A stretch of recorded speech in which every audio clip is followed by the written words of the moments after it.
Olá, fera do terceiro ano, beleza? Você agora vai ter aquela aula de matemática com o tio Valtinho.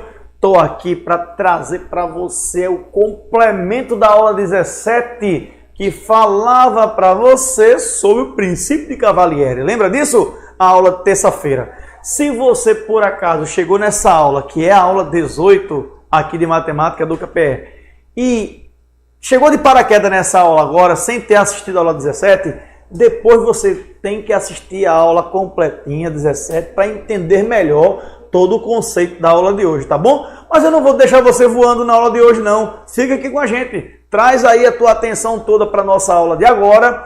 Vamos falar a respeito do princípio de Cavalieri. E o objeto dessa aula, o ponto forte dela é como a gente faz para calcular o volume da esfera aplicando o princípio de Cavalieri. Beleza? Eu sei que da aula 17 para 18 ficou uma lacuna aí de aplicação do princípio de Cavalieri para você calcular o volume de pirâmides e de cones. Eu peço que o teu professor possa fazer essa transposição didática para você, tá certo? Assim que tiver oportunidade. E agora a gente vai trazer as informações do princípio de Cavalieri para você novamente e vamos mergulhar na tentativa de apresentar para você como faz para calcular o volume da esfera. Tela geral, produção, vem comigo. Agora, mais uma aula de matemática para você, fera do terceiro ano do ensino médio.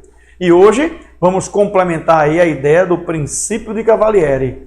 Vou trazer para você novamente que seguir essas ideias matemáticas vão facilitar a compreensão do cálculo de volume de sólidos geométricos, tá certo? Hoje a gente vai conversar um pouquinho mais sobre o princípio de Cavalieri. Tá aí, ó, Bonaventura Cavalieri, que a gente já viu na aula passada.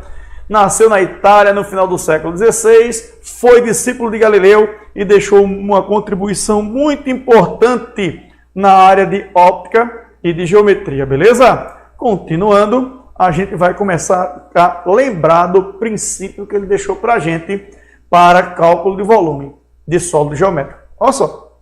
O princípio de Cavalieri traz a seguinte ideia. Primeiro, vamos considerar dois ou mais sólidos apoiados em um mesmo plano, que eu vou chamar um plano beta, tá bom? Sobre questão didática aqui. Então, eu tenho um plano beta qualquer, aqui, ó, e eu tenho aqui dois sólidos apoiados nesse plano. Observe que se a gente tem todos esses sólidos com a mesma altura, tá certo? O sólido 1 e o sólido 2 possuem aqui, ó, o sólido 1 e o sólido 2 terão a mesma altura. Se eles tiverem, olha o que acontece. Todo plano alfa colocado paralelo a beta e que corte os sólidos, quando eles cortarem esse sólido, determinar nele seções planas de mesma área. Observe, o plano alfa aqui, ó, colocado paralelo ao plano beta, cortando os dois planos, dando essa secção A e essa secção transversal 2, tá vendo? 1 e 2. Observe, quando essas áreas forem iguais, a gente tem uma conclusão dada por Cavalieri que os dois sólidos terão o mesmo volume.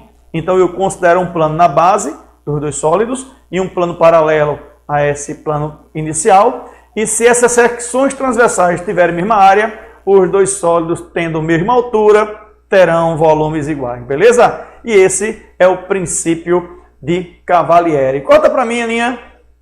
Tu percebeu como é fácil definir esse princípio? Conta para mim, Aninha. Então, o que acontece, galera? Agora, a pergunta está aqui na TV do nosso estúdio. E quando o sólido for uma esfera? E quando a gente tiver esse sólido agora dado a partir de uma esfera colocada nesse plano de apoio? Vê que legal. Você sabe que uma esfera ela é um sólido de revolução, beleza? É um sólido formado pela rotação de uma figura plana, que é um semicírculo. Ou se você pegar um círculo inteiro, colocar um eixo no centro dele e der um giro de 360 graus, você tem a formação do sólido geométrico chamado esfera, beleza? Então a gente sabe como calcular o volume dessa esfera, você às vezes memoriza e você decora, como foi a ideia da aula anterior que eu mostrei para vocês. Mas como que a galera fez para definir esse volume de esfera através do princípio de Cavalieri? Então, é esse o objetivo da nossa aula de hoje, uma aula muito rica de cultura matemática, de conhecimento matemático para você, beleza? Tela geral, produção, vamos mostrar para você aqui algumas ideias bem interessantes. Você sabe o que é uma clepsidra? Clepsidra. Sabe o que é isso? Olha só, vou mostrar a figura para vocês aqui, ó. Mais ou menos uma figura que era montada lá pelos egípcios antigos para construir relógio à base de água ou de areia. Percebe? Então, essa ideia, quando era construída, essa figura, quando ela era construída para descer a areia do cone superior para o inferior, era chamada de ampulheta. E quando colocava-se água no cone superior, às vezes ela é chamada de clepsidra, tá certo?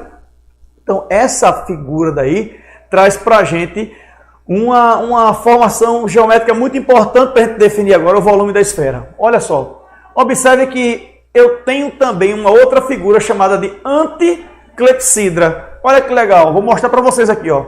Imagina que eu tenho um cilindro, onde esse cilindro tem a altura dele aqui, ó, é igualzinho ao diâmetro dele, tá certo? Esse cilindro passa a ser chamado de cilindro equilátero, tá bom? Onde quando a altura dele e o diâmetro são iguais. Então, imagina que desse cilindro eu monte um plano no ponto médio aí dessa altura dele. E esse plano vai transformar aí a secção circular que você está marcando de azul aqui, ó, certo? Então, observe que desse ponto central para cima eu monte um cone e para baixo eu monte um cone e retire esses dois cones. Então, observe que desse cilindro, quando eu retiro o cone superior e inferior, eu vou montar uma figura chamada de anticlepsidra. O que eu retirei se transforma na clepsidra, tá certo? E o que fica desse sólido é chamado de anticlepsidra. Percebeu? Tranquilo? Então a gente vai seguir a nossa ideia. Vem para mim aqui para a galera não ficar com saudade de Tivaltinho. Então, sabendo que a gente tem que calcular o volume da esfera, a gente tem essas duas ideias, a clepsidra e a anticlepsidra, beleza? Vem comigo agora, tela geral. Presta atenção agora nesse detalhe. A anticlepsidra é essa figura que você está vendo aí, ó. Essa parte superior aqui é vazada e essa parte de baixo também é vazada, tá bom? E lateralmente aqui é tudo sólido, tá certo? Composto de material. Então é essa figura massa daí. Essa figura, inclusive, caiu no Enem de 2018. Depois dá uma olhadinha lá nas provas do... nas provas do Enem de 2018, você vai encontrar uma figura parecida com essa aí. Então, o que acontece? A gente vai perceber que essa figura anticlepsidra, ela tem um raio, olha, raio igual à altura do cilindro que está considerado aqui para a gente nessa formação que está vazia, tá certo? Observe que se eu pego esse cilindro de cima, ó, ele tem um raio e altura iguais, beleza? Tranquilo? Vou mudar a figura agora. Então, o que acontece? Eu vou mostrar para você como calcular o volume dessa anticlepsidra. Vê que legal, galera. A altura está aqui de lado. A altura vale 2R, tá certo? E o raio vale R. Então, essa figura é um cilindro equilátero. Vê que legal. Vou construir esse primeiro cone que você está vendo aqui em cima, de raio R e altura R, beleza? E eu vou retirar esse cone da figura. E a gente sabe que esse cone tem um certo volume dado por 1/3 da área da base vezes a altura da figura que eu retirei aqui do lado, tá certo? Olha só, na parte de baixo eu vou montar também um cone a partir do centro da figura. Ó. A partir desse centro a gente monta um cone e eu vou retirar esse cone dessa figura que é esse cilindro equilátero. Ou seja, os dois cones vão montar a clepsidra. E a parte que sobra do cilindro é chamado de anticlepsidra, beleza? Vamos continuar. A partir daí fica fácil a gente perceber o seguinte. O volume dessa figura que restou, chamada de anticlepsidra, será dado pelo volume do cilindro, que é equilátero, menos 2 vezes o volume do cone, já que eu tenho a situação 1 aqui e já que eu tenho a situação 2 aqui, beleza? Tranquilo? Vamos continuar. Dessa forma, observe, o volume do cilindro é dado pela área da base vezes a altura, e você percebe que essa base do cilindro inicial é um círculo, tá certo? Já o volume do cone é dado pela terça parte da área da base vezes a altura, ok? A área da base vezes a altura dividido por 3. E é importante que seu professor depois possa demonstrar para você como fazer para encontrar essa comprovação de que o volume do cilindro é a terça parte, o volume do cone é a terça parte do volume do cilindro. Como são 2, eu multiplicarei por 2 aqui, tá certo? Olha que legal. Tu sabe que a área da base é πr ao quadrado. A altura é 2 raios, porque aqui eu tenho a altura do cilindro, ó, o dobro do raio, tá certo? Já que é um cilindro equilátero. E aqui eu tenho a área da base πr ao quadrado vezes a altura do cone, que é r, dividido por 3. E aí eu tenho 2 vezes, porque eu tenho 2 figuras que eu mostrei para vocês anteriormente, tá bom? Olha que legal. Então, a partir dessa equação daí, a gente faz o seguinte, ó. Eu tenho que 2πr ao quadrado vezes r, fica 2πr ao cubo, tá certo? Menos o dobro de πr ao cubo dividido por 3, como está aqui na situação. Observe que eu tenho que fazer aqui o MMC agora, ó, e o 3 é o denominador, onde eu tenho que fazer o seguinte. Você sabe aquela regrinha do denominador? 3 repete, faz 3 dividido por 1 dá 3 vezes 2, 6πr ao cubo. E 3 dividido por 3 dá 1, vezes 2, 2πr ao cubo. Olha que legal, 6πr ao cubo menos 2πr ao cubo dividido por 3, fica assim, ó, 4πr ao cubo sobre 3, é o volume da figura chamada anticlepsidra. Corta para mim, produção. Tu percebeu que figura linda, que figura massa de calcular o volume dela? Cilindro equilátero, tira o cone de cima, tira o cone de baixo, então fica um vazio nessa figura no meio dela, tá certo? Então, a parte externa, a parte por fora desse cone que a gente retirou, é chamado de anticlepsidra. E o volume dela é 4πr ao cubo sobre 3. Conta para mim, geral, agora. Geral. Agora a gente chegou nessa ideia. Tá aí na tela geral para vocês. O volume 4πr ao cubo sobre 3. Mas o que isso tem a ver com a nossa com a nossa esfera? O que isso tem a ver com o volume da esfera, professor? Vê só, o princípio de Cavalieri traz para a gente um conceito muito massa. Eu vou colocar um plano beta e um plano alfa, tangenciando tanto a parte superior quanto inferior da esfera, tá bom? E a partir daí, eu vou construir um cilindro equilátero. Tu percebe que o diâmetro da esfera é da 2R? O diâmetro desse cilindro também colocado aí 2R, tá bom? O raio do cilindro, R, o raio da esfera, R. Olha que legal. Veja o que vai acontecer agora.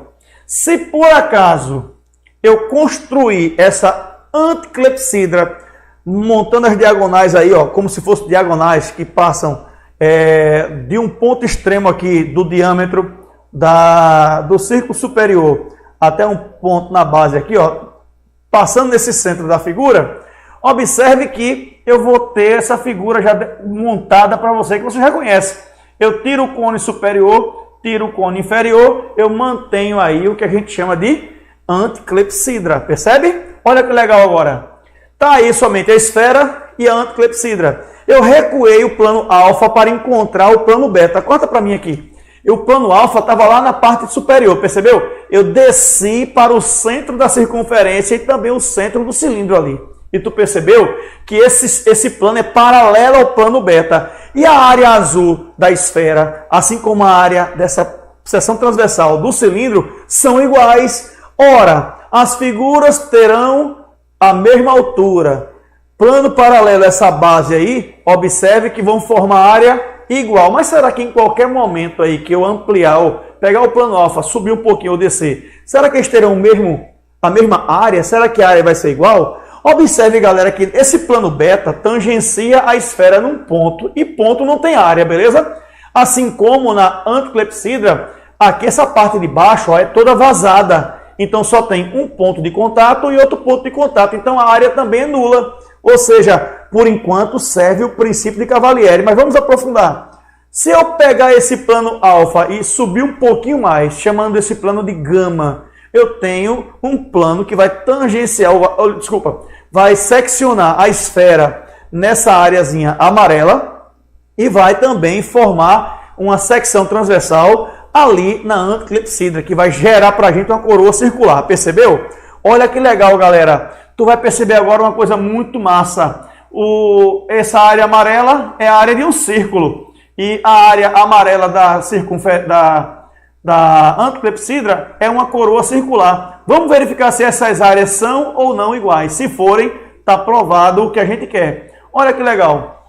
A área do círculo é π vezes o raio ao quadrado. E esse raio aqui, ó, é dado por S ao quadrado, beleza? Já a área da coroa circular vai ser dado por π vezes o raio maior, que é desse ponto até essa extremidade aqui, ó, o raio menos esse Hzinho, os dois elevado ao quadrado, que é como a gente faz a área da coroa circular. A área do círculo maior menos a área do círculo menor. Tu lembra disso aí? Lá das séries finais do ensino fundamental. Então, o que acontece? Vamos continuar. A gente vai aplicar nesse primeiro círculo aqui, ó, aplicar o Teorema de Pitágoras para encontrar esse valor S, para a gente verificar como a gente pode definir esse Szinho aqui. Vê que legal. Esse Teorema de Pitágoras fica assim, ó. S ao quadrado mais H ao quadrado igual a raio ao quadrado. Olha, cateto, cadê aqui, ó? Cateto ao quadrado mais cateto ao quadrado igual raio ao quadrado. Assim, como eu quero encontrar o S, eu pego esse H e jogo para o segundo membro, ele vai negativo. Dessa forma, galera, já encontrei esse S ao quadrado, ó, que é R ao quadrado menos H ao quadrado. Quando a gente substitui esse S aqui na área do círculo, olha o que acontece. A área do círculo fica π vezes S ao quadrado, beleza? Então fica π vezes S ao quadrado, que quando eu substituir aqui, ó, eu encontro R ao quadrado menos H ao quadrado como área desse círculo amarelo aí, que é essa seção transversal na esfera provocada por aquele plano. Percebeu? Olha que legal. Continuando. A área do círculo, que era πs ao quadrado, agora tem uma nova forma, uma nova maneira de escrever. E a área da coroa circular, a gente já viu que era π vezes R ao quadrado menos H ao quadrado, de acordo com a figura que está aí. Olha que legal. Como a área do círculo pode ser escrita também assim, a gente percebe que as áreas são iguais. Logo, esse plano gama que secciona tanto a esfera quanto a anticlepsidra terão aí áreas iguais em qualquer situação que ele for colocado. Olha que legal, corta para mim. Tu percebeu que massa, bicho? Que cabeça da galera para criar uma ideia dessa. Então, o que acontece? A matemática ela vai começando a se demonstrar. Ou seja, se você vier comigo mais um pouquinho assim, ó, vai perceber que a área do círculo, corta para a tela geral, por favor, vai ser igual à área da coroa circular. Então, o que acontece? Demonstrando aí que tanto essa área amarela na esfera, quanto a área amarela, que é a coroa circular da anticlepsidra, vai trazer para a gente o mesmo resultado, beleza? Olha que legal. E aí a gente tem que o volume da esfera, seguindo o princípio de Cavalieri, terá o mesmo valor do volume da anticlepsidra. E a gente sabe que valor é. O volume da esfera vai ser dado por 4π r ao cubo dividido por 3. Vê que legal. Corta para mim. Corta para mim. Tu viu que massa? Que a matemática não existe coisa sem sentido. Tudo tem uma conexão. Tudo tem um raciocínio lógico baseado na teoria matemática, na linguagem matemática de compreensão de volume de figura, de volume de sólido. Tu percebeu? Tu lembra que na aula passada a gente falou que calcular volume era comparar espaços ocupados por esses sólidos com uma unidade base de medida. Essa unidade base de medida era aquele cubo unitário, percebesse? Dali a gente estende para o volume de prismas e cilindros. Do volume de um prisma, tu pode pedir a teu professor para te ajudar a calcular como você chegar no volume de uma pirâmide, que é 1/3 do volume do prisma. Isso aí cabe também uma demonstração que o tempo não dá para fazer aqui, infelizmente eu tive que escolher fazer o da esfera, que eu achei maravilhoso para você. Mas teu professor pode demonstrar para você como você chega do volume do prisma para o volume da pirâmide, tá certo? Que é a terça parte do volume do prisma. E quando eu penso num cilindro, e eu posso verificar que o cilindro tem um volume que é 3 vezes maior que o volume de um cone feito a partir dele, que tem a mesma altura e a mesma área da base. Então, é possível também utilizar o princípio de Cavalieri para demonstrar isso para você, beleza? Então, galera, vê que legal. Tela geral, a gente tem o seguinte, ó. Lá no YouTube, você pode procurar o professor Walter Pessoa. E lá a gente vai tentar demonstrar também as duas situações que eu mostrei para vocês, tá certo? Então aguarda lá, se inscreve no canal e vê as demonstrações que a gente vai fazer para vocês a partir de sólidos construídos realmente, para você entender a parte real do processo. Olha que legal.